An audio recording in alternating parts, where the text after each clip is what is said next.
Welcome to Monday, and welcome to Monday, January 12th, 2026. And it's good to join you as we walk through the scriptures together. And thank you for joining me for our daily our daily walk today. We are going to be in the book of Job, and we've got a long way to go this morning or today.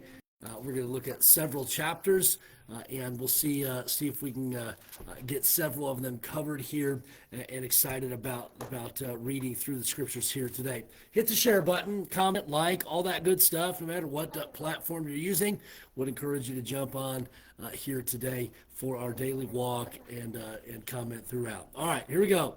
Job chapter number 22. Job chapter number 22.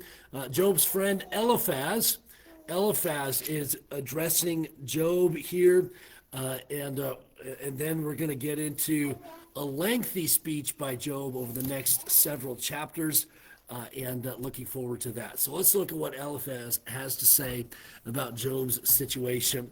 It says, "Then Eliphaz the Temanite answered and said, 'Can a man be profitable unto God, as he that is wise may be profitable unto himself? Is it any pleasure to the Almighty that thou art righteous, or is it gain to him that thou makest thy way perfect? Will he reprove thee for fear of thee? Will he enter with thee into judgment? Is not thy wickedness great, and thine iniquities finite or infinite? For thou hast taken a pledge from thy brother for naught, and stripped the naked of their clothing. Thou hast not given water to the weary to drink, and thou hast withholden bread from the hungry. But as for the mighty man, he had the earth, and the honorable man dwelt in it. Thou hast sent widows away empty, and the arms of the fatherless have been broken. Therefore snares are round about thee, and sudden fear troubleth thee, or darkness that thou canst not see, and abundance of waters cover thee. Is not God in the height of heaven, and behold the height of the stars, how high they are? And thou sayest, how doth God know? Can he judge through the dark cloud? Thick clouds are a covering to him, that he seeth not, and he walketh in the circuit of heaven. Hast thou marked the old man which wicked men have trodden, which were cut down out of time, whose foundation was overflown of the flood, which said unto God, Depart from us, and what can the Almighty do for them? Yet he filled their houses with good things, but the accounts of the wicked is far from me. The righteous see it and are glad, and the innocent laugh them to scorn.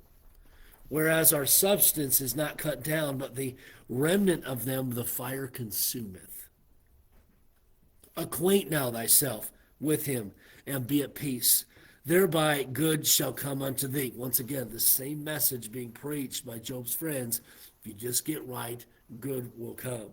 "Receive, I pray thee, the law from his mouth, and lay up his words in thine heart. If thou return to the Almighty, thou shalt build up. Thou shalt put away iniquity far from thy tabernacles. Then shalt thou lay up gold as dust, and the gold of Ophir as the stones of the brooks. Yea, the Almighty shall be thy defense, and thou shalt have plenty of silver. For then shalt thou have thy delight of the Almighty, and shalt lift up thy face unto God. Thou shalt make thy prayer unto him, and he shall hear thee, and thou shalt pay thy vows. Thou shalt also decree a thing, and it shall be established unto thee. The light shall shine upon thee when men are cast down. Then thou shalt say, There is lifting up, and he shall save the humble person. He shall deliver the island of the innocent, and it is delivered by the pureness of thine hands." Once again, this same message being preached. If you just return to God, if you just get right, if you just repent, everything's going to be a-okay. Now, let's look at Job's response here. And as I said, this is a rather lengthy response. We're going to maybe get through half of it here today. Maybe. We'll see how it goes. But let's look at how Job responds now to Eliphaz. Look at chapter 23, verse number 1. "Then Job answered and said, Even today is my complaint bitter. My stroke is heavier than my groaning. Oh, that I knew where I might find him, that I might come even to his seat. I would order my cause before him and fill my mouth with arguments. I would know that the words which he would answer me and understand what he would say unto me. Will he plead against me with his great power? No, but he would put strength in me. That's a powerful statement there. There the righteous might dispute with him. So should I be delivered forever from my judge. Job here says that God is the one that would strengthen him. He would not use his power against him, but would rather strengthen him in the midst of this. Now, verse number 8. Behold, I go forward, but he is not there, and backward, but I cannot perceive him. On the left hand where he doth work, but I cannot behold him. He hideth himself on the right hand, that I cannot see him. But he knoweth the way that I take. When he hath tried me, I shall come forth as gold. What a purpose statement here. He says, when he hath tried me, I shall come forth as gold. Job is saying here, hey, my trials, yes, I'm experiencing tremendous trial, tremendous difficulty. And when he's done trying me, I shall come forth as gold, he says. What a desire, a heart desire to have when going through difficult things. And man, that's something for us to learn from. My foot, verse number 11, my foot hath held his steps, his way have I kept, and not declined. Once again, maintaining his innocence. Neither have I gone back from the commandment of his lips. I have esteemed the words of his mouth more than my necessary food. But he is in one mind, and he can turn him.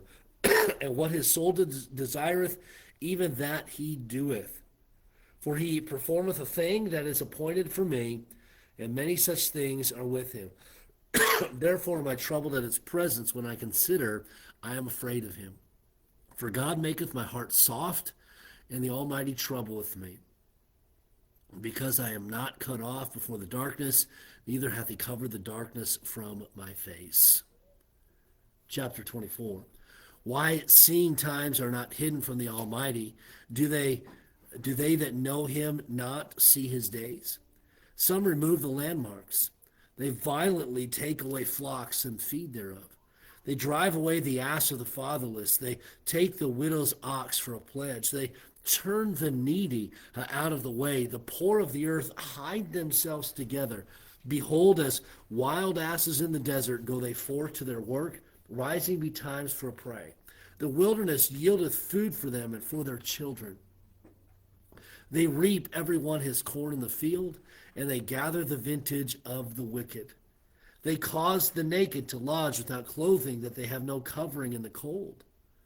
They are wet in the showers of the mountains, and embrace the rock for want of a shelter. They pluck the fatherless from the breast, and take a pledge of the poor. They cause him to go naked without clothing. They take away the sheaf from the hungry, which make oil within their walls, and tread their wine presses, and suffer thirst. Men groan from out of the city, and the soul of the wounded crieth out. Yet God layeth not folly to them.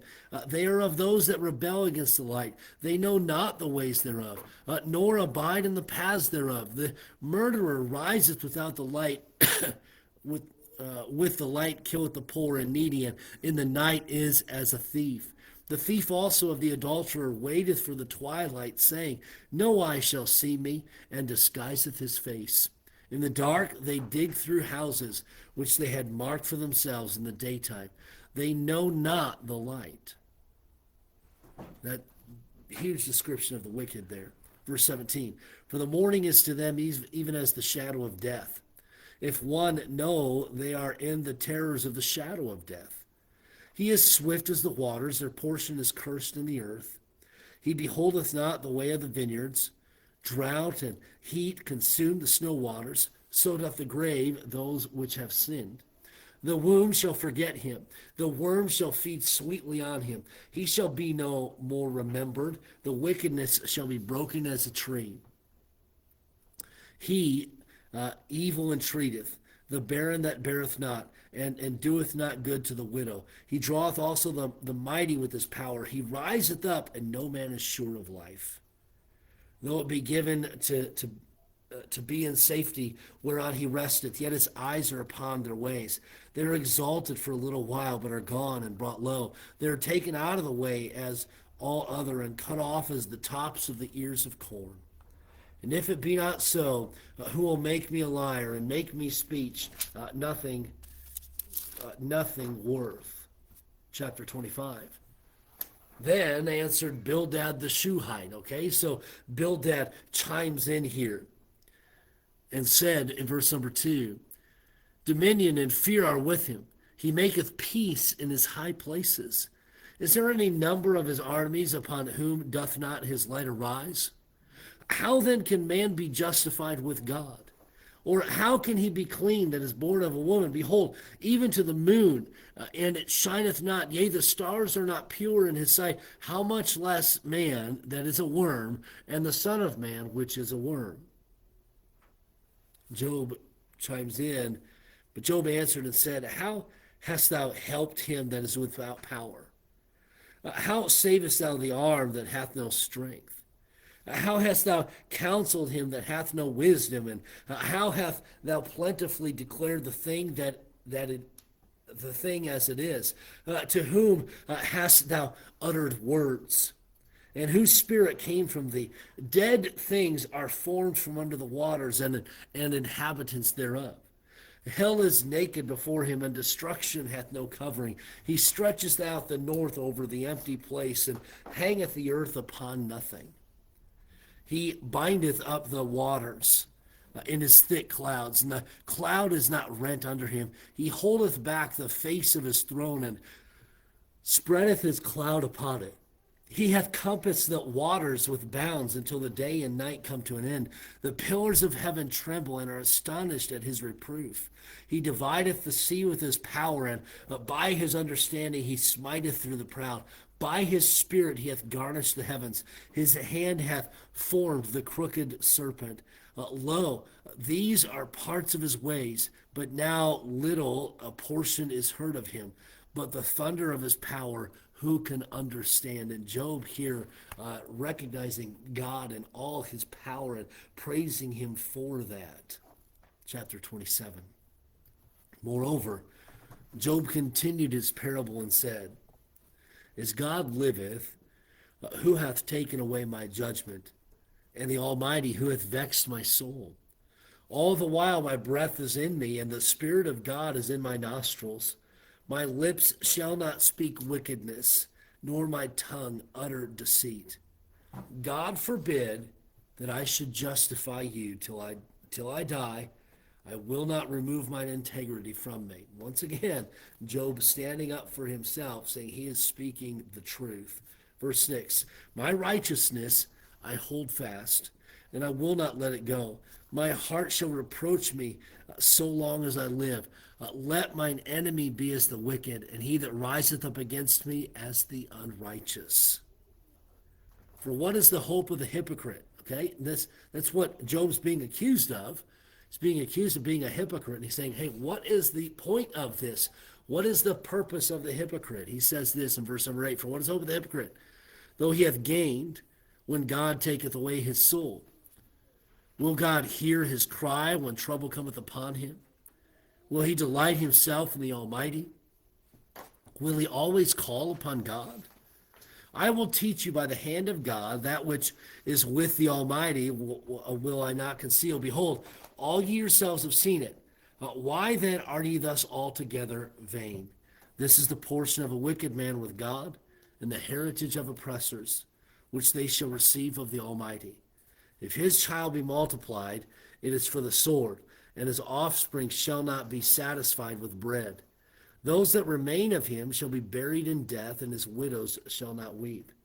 Though he heap up silver as the dust, and prepare raiment as the clay, he may prepare it, but the just shall put it on, and the innocent shall divide the silver. He buildeth his house as a moth, and as a booth that the keeper maketh. The rich man shall lie down, but he shall not be gathered. He openeth his eyes, and he is not. Terrors